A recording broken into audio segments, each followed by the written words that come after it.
kitabu 9 babu 3 darsu 2. wa fi qawlihi woni e mako makko kanko nelaɗo Allah sallallahu alayhi wa sallama fa in lam ta'rif stay woni non a anda sa andali fastan fiqha haray ko ya dépense ɗum ko ɓe maki ɗum kon dalil ko dalil ala annal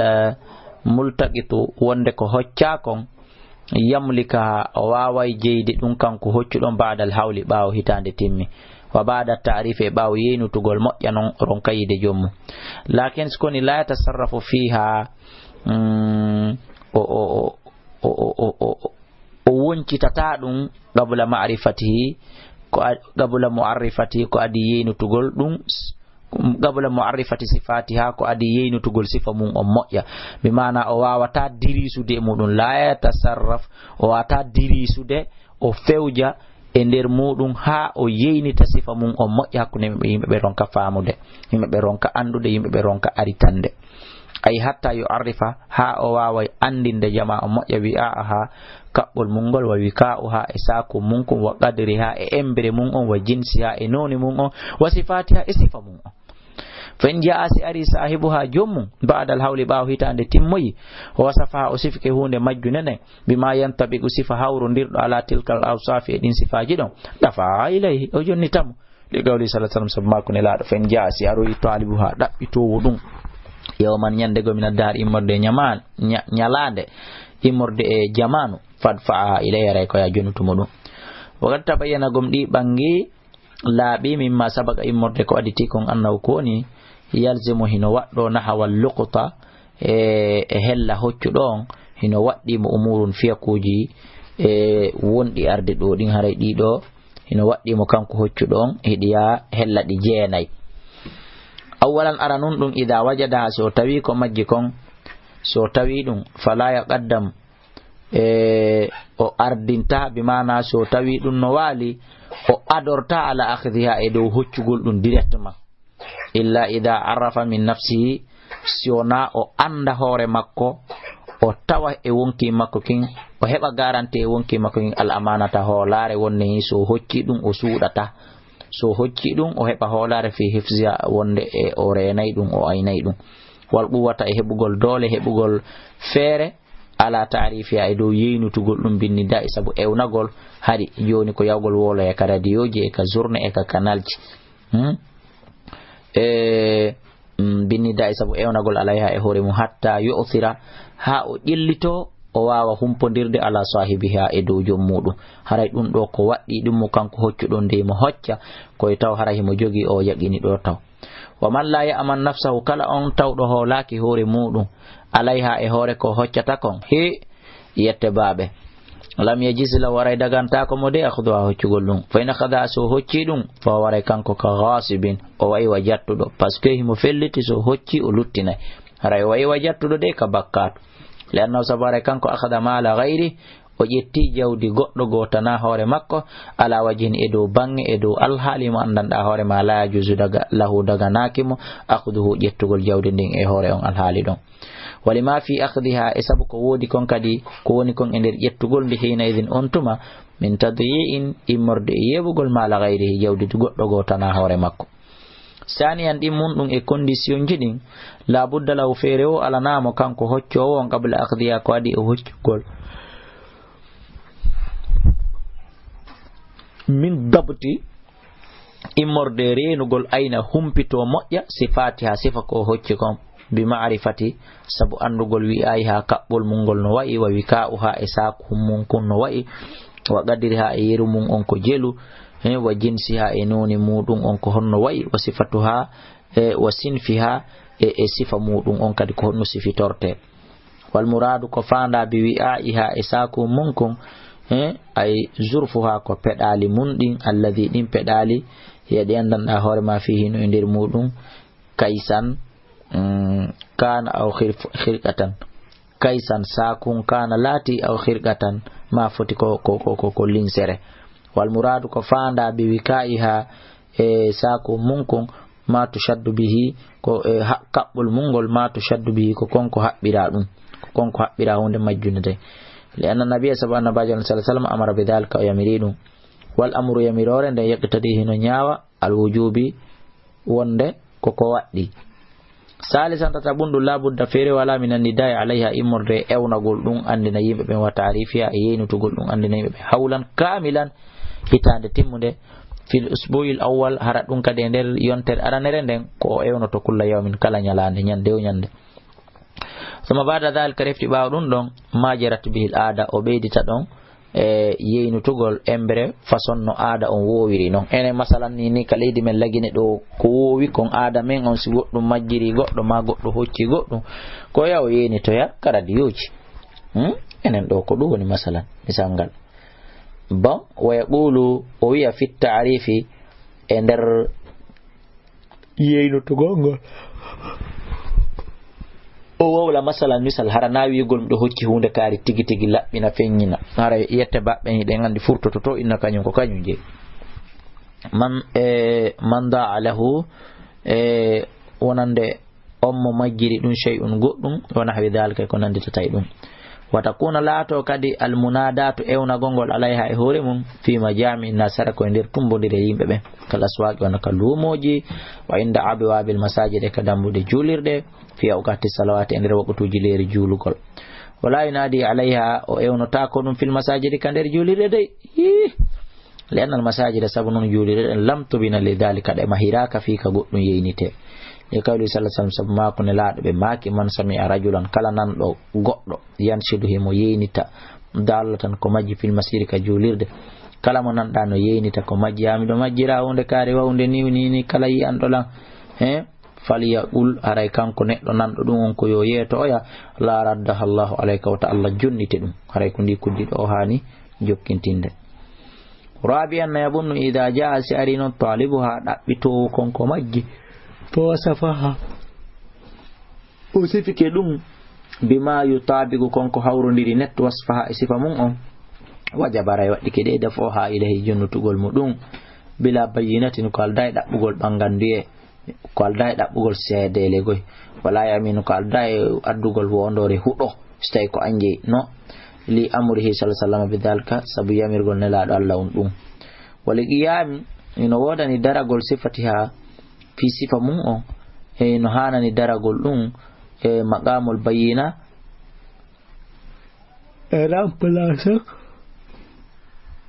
remplaçant bi mana daranagol ko banginta kon ha moƴƴa wal yamin e wondoro nde bals ko ni rubama hino heewi moƴƴa non bima yakunu konko latto wasfahu sifa mudum on wasfahu sifa makkon laha wonande hunde nde azwarara ko dum buri feñude dode wastaga ko dum buri tagongude nal bayyinati di addugol seede ko dum woni bangandiye wal yamin e wondore wa yadfa'u o jonni tay ma ha wondude mudum nama uha ko dum woni mawnugol mudum gol bi man kala to no ko dum naade al muttasilu ta ton on ko jogondirdo e mudum wal munfasil ma hara ko sertudo e mudum amma idha lam yaqdir amma stayoni o hattanali ala wasbiha do sifagol hunde majjunde den ha moƴƴa fa inna rayno de hunde don latudo faw ilay o jonnita takende li annaha sabunun jonnutugol mo hunde majjunde den amanatun ko holare fi yadiwi wonde kander jungo makko kanko hoccudo on falam yiji dagota ko da fo ha jonnugol makko de do hunde ila man lam yasbutu faade on mo tabita anna wonde on sahiban sahibuha ko jommudum. Khamisan jawabun idha lam yati si'aral sahibu jommudum ba'da ta'rifiha bawo yeynutugol dum hawlan kamilan hitande timmunde takunu haray dum waaway wontude milkan e jungo jeyal li wajidi ha wonande tawdo dum don on hocci haray wonta e jeyal makko hande kadi walakin kono non kono no ton yajibu alayno waddi mo qabla tasarrufi ko adi o dirisude fiha e der mudum o fewje e mudum dabtu ko dum woni manditagol sifatiha sifa mudum on bi haythu nokko ka tawata law jaa sahibuha si jommudum ari fi ayi waqtin e kala leer e kala waqtu wasafa o sifike radda alayha ray o jonni taymo dum in kanat stayoni dum ko majjil latike mawjudatan hino woda aw radda ma dum le o rutta badala ha lonto mudum illam takun stewoni laataki mawjudatun ɗum ko woda ɗum lianna milkihi sabu jeygol makko ngol laha wonande konko hocci ɗon mura'iyun ko ayninaɗo ɗum yazulu hino iwra bimaji'i sahibiha sabu argol jommuɗum sadisan jeega bun ɗum waktalafal ulama jomiraɓe ganda ɓe no lutodiri fi lukutil haram e fi hoccugol ko harme hal hiya est ce que ɗum ɗon kadi kallukutil hilli no wawi won hoccugol ko dagi tamliko est ce que on tigi no wawi jeyirde bi tarif sabu ko yeyniti kon baada madiyul hawli ɓaw timmugol hitande est ce que ɗon kadi o jeeyay ɗum ɗon kadi awla tamliko ka wata jeyde ɗum ɗon ɓayno harmi mutlagan furayno fottana fa baadum yoga maɓɓe yara hino yi anna ha wonde ɗum tamliku hino dagano tamliku bida fa baadum yoga maɓɓe yara yi anna wonde nden hunde majjunde ɗon tamliku bidalika haray o jeyinde sabu ɗum ɗon woɓɓe go wi ɗum li umumil ahadis sabu huɓɓutugol hadiseje ɗe wa dhahaba yari al fariqul akhar ndeya fedde ila annaha wonde ɗum la tamliku o wawata jeyde ɗum bal sikon yajibu no waɗi tarifu ha yeynutugol hunde da'iman wa abadan wala yumallika o wata jeyde ɗum liqawli sallallahu alaihi wasallam sabu liqawlihi sabu ma kone laaɗo Allah sallallahu alaihi wasallama fi makkatal musharrafa e nder oɗo makka tedduɗo maki wala tahullu dagata ko lugutuha hoccugol ko majji e muɗum illa li mu'arrifin sona fi hoccugol fi yeynitoygol واختار هذا القول هنا سبينغول لو كونغول شيخ الإسلام ابن تيمية رحمه الله حيث قال نكو كوماكي لا تملك بحال أنتجي وواتاجي دي سبو الحالي ولنهي عنها سبو هادورين إغاي مودم ويجب أن وقت تعريفها أندنغول يمبين دو أبدا هي نتقول دو أوليغوي أبدا فوما ودو ظاهر الخبر كن دون كفيني كون إخبار في النهي عنها في هادور كن كويمود سابعا يتبون من ترك حيوانا كالأجل ممونته بفلات إبرور لانقطاعه أرين ودني تجول دون بأجزه سبورون كقول مكو أن المشيغا يهقول أو أجز ما دورون كقول صاحبه كدوني وندي دمودون عنه إغاي مكو تيوني on tigi heɓalitaga ɗum ɗo milkuhu jeygol ɗum milkuhu jeyal makko ngal akituhu haray ko ɗoni o ƴettay ɗum ɗon li habarin sabu habar arɗo man wajada kala tawɗo dabbatan da bewa muɗum ban qad ajiza ahalaha ara gomɗi yimɓe maggo ronki an ha e fi maggo fa sayyabuha ko ɗum woni ɓe yeeyimba ɓe suppimba legoy ɓe sippimbal kan afwan ko ɗum yeeyigol legoy fa hada ha ɓe ƴettimba fa yala waray ɗum ɗon no wodani mo e rawa abu dawuda wali annaha e sabu no ɗum ɗon tarakat ɗum acci rahbatan hunde lerɗande an ha fi muɗum moƴƴa fashbahat nden hunde ɗon wonti sa'ira ma taraka denda nangal konko acci rahibatun anhu ko ɗum woni lerɗugol fi gaye makko waman akhada na'lahu kala on ƴettuɗo paɗe muɗum ɗen masalan wona hawa ko nantete ɗum min mata'ihi modde miraji makko ɗin kanko tigi o wajada o tawi fi mawdihi e nder nokkure makko nden nokku goto gayra ko enamo kanko fa kamahu ñaawi ɗum ɗo hukumul luqti ka ñaawre fi hoccugol la yamlikuhu o jeyirta ɗum bi mujarradi wujudihi sabu telɗegol tun tawgol makko wigol tun simple man min ko min tawi hunde kaari no waali o jeyirta ɗum sabu ɗum bal koni labudda feere wala min ta'rifi murde yenutugol makko moƴƴa wa ba'da ta'rifi e ɓaawo yenutugol kadi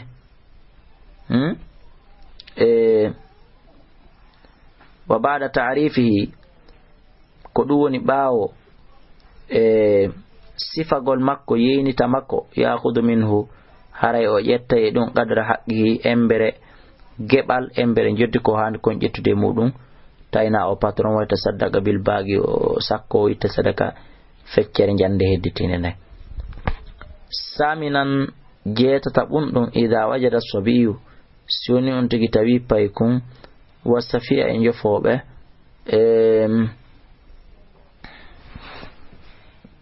wasafihu e jofojo bimana ida wajada sabiyu si paykum bobo hun tawi wasafihu e jofojo luɓuta tan ko yani ko majji fakada o ƴetti ɗum fa inna waliyahu hande haray waliyu oɗo yaqumu kon immoto daro hande kadi magamahu darde ko ya dari kon hakkunde yeynutugol bi ta'rifiha sabu yeynutugol ɗum wa yalzimu haray waɗɗike mo aqduha jaɓugol ko ya hocci min huma immorde ɓeɗo ɗiɗo ɓay ko jofojo maɗa ɗiɗo li annahuma sab ɓeɗo ɗiɗo laysa ɓe wonali bi halin lil amana yimɓe hoolare walam ya'ti laha ahadan walam ya'ti laha wadanali ɗum ahadan kadi hay goto faya ɗum ɗo laha wonandemo faya aray ɗum ɗo lahuma wonande ɓe kamɓe ɗiɗo milkan ko jeyal mara'iyun kono ko aynetengal aray ko ɓe ayneteɓe hoore mum kama fi haqqil kabir wono woniri noon kadi e haqqe makko ba on wal aqil e marɗo haqqille o. tasiyan jeenaya ɓum ɗum law akhada so ƴetti ko majji min mawdin e nokkure summa raddaha fi refti o ruttitinde o artirinde kadi ha e nokku ka o ƴettinde ɗon dam anaha hara e fawtoto li annaha sabu no kanko ama li annaha sabu ɗum amanatun ko hoolare jande molanande hasolat woni ko hewti fi yaddihi e nder jungo maɗa ngo lazimahu hara hino waɗɗimo hifzuha renugol ɗum ayna moƴƴa ka sairil amanati ono hoolareji hedditiɗi ɗin wa tarkuha e accutugol ko ɗum woni ɗum ɗo tadyi'un laha haray ɗum ɗo woni yibugol jawdi ndin bonnandi. tanbi no ɗo ko findinte seeɗa man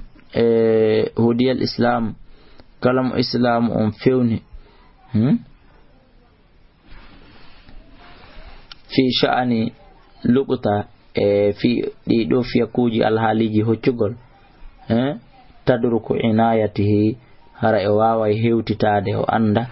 e softende makko nden bil amwali se jawle wa hifzuha e renugol e wa inayatihi e yi'ugol makko be hurmati malil muslim sabu teddugol jawdi julɗo wa hifazihi e renugol nde alayhi e dow mayri wa fil jumlati woni e der dental